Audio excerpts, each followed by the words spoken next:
The court ruled that because Prodigy had censored some content, they were legally responsible for all content on the platform, all content on all their forums, on all their everything. Obviously, this was crazy. They were treating it like a newspaper. That's kind of what they really thought, that like internet service providers, they thought they were like newspapers because like people were getting information on the internet. Section 230 basically, once the CompuServe and Prodigy stuff like passed, it created this perverse incentive where basically the internet would either be a free-for-all that nobody ever moderated a single piece of content, including illegal content, or it would be moderated the way that like traditional media was, which is what a lot of people wanted. When Section 230 passed, which was part of the Communications Decency Act, it was amidst of this moral panic about kids in the internet. And they were like, kids are going online and they're learning about gay people. We need to censor the entire internet. Let me tell you what they want. This is so crazy. People back then wanted a rating system for websites. So before Section 230 passed, they wanted this like government rating system like the movies, but for websites. So they wanted every single website in the entire World Wide Web to have a rating system where it's rated R, rated G, and all the content on each website would be scanned and approved. And if it was too controversial, it would be removed and you couldn't access that website. It's crazy. Like, that's a terrible model. And also, it doesn't allow for user-generated content. We don't want a world where the government can censor every single piece of content. I mean, the Heritage Foundation does, Focus on the Family does,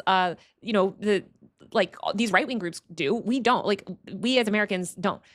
So a Republican and Democratic senator came together to pass Section 230, which was just a little line. It's only 26 words long as part of the Communications Decency Act. It's what allows platforms to moderate content without being legally liable for absolutely everything you post. Because if we make platforms legally liable for absolutely everything that you post, everything will be moderated by AI. And I think that's really important. Like the AI thing is really important for people to understand, because a big part of why this Section 230 reform or revoking Section 230 is happening now is because these companies have AI. And so the big tech companies want to revoke Section 230 because now they think, okay, actually, if we revoke Section 230, small platforms can no longer host user-generated content. We'll eliminate all the competition and we can mass censor everything with AI. So like, we don't care. And that'll actually allow us to harvest even more data, which is going to be great.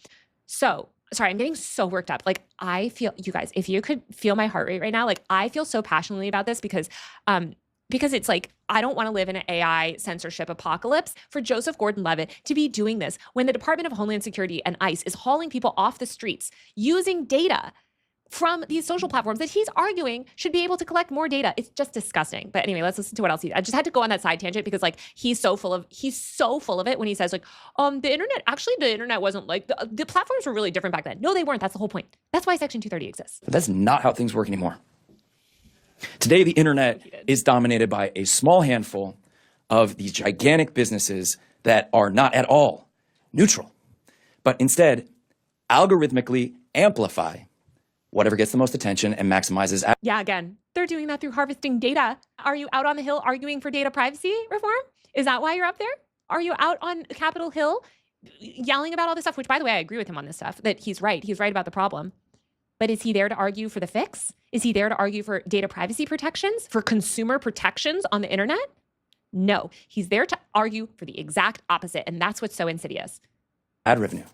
And we know what happens when we let these engagement optimization algorithms be the lens that we see the world through. Rise in conspiracy theories. And then, of course, we get these echo chambers. These algorithms, they amplify the demonization of the other side so badly that we can't even have a civil conversation. It seems like we can't agree on anything. What does any of this have to do with Section 230? Nothing. Nothing. This has nothing. All this does is like trigger emotions in people. Yeah, it's true. It's bad. It's not related to Section 230, though. We all agree that we don't trust these big tech businesses and we don't like the influence they're having on our lives and the lives of our kids. This is what's so insidious, is that like they are co-opting the very real frustration that people feel with these massive tech companies. They are co-opting that to push mass surveillance laws. They are co-opting that to push censorship laws. They are redirecting this like energy that people have for good, smart regulation, and they're redirecting it into the Heritage Foundation's tech policy Project 2025 agenda. I don't want to, have to work extra jobs so that, Kroger can do AI surveillance pricing based on data that they harvested because this idiot actor got up and argued for mass surveillance laws to remove the one protection that we have. And by the way, I can never speak out or criticize it online. I certainly can't criticize Kroger online because where am I going to go do that? On Twitter? Well, now Twitter, thanks to removing Section 230, has to legally approve all my posts, and they're not going to approve any posts that criticize big companies because they're legally liable. Step is to sunset Section 230. It's not going to solve everything, but it is. It's not going to solve anything that you just said. It's not going to solve anything. Like, it's so crazy, you guys. This would be like me going on like a long rant about like, so I'm like getting so angry. This would be like me going on some long rant about like, I don't know, like car accidents. And I'm like, car accidents, like there's rising car accidents. Like, why are there so many car accidents these days? Like, people are dying, like even children are dying. Like, there's car accidents all over. And that's why we need PFAs in yogurt. Like, it's not related. It's insane. It's so dangerous. It's so bad. It's so reactionary. And it has absolutely nothing to do with what you were just talking about. Nothing. Despite the tech industry spending all kinds of money hiring lobbyists trying to kill this thing. So funny. The tech industry is on his side, you idiot. The tech industry is on your freaking side. I'm going to get into it later because I'm going to talk about these weird groups that Meta has set up to push this stuff. But like, let me just give you like a little bit of a tease here.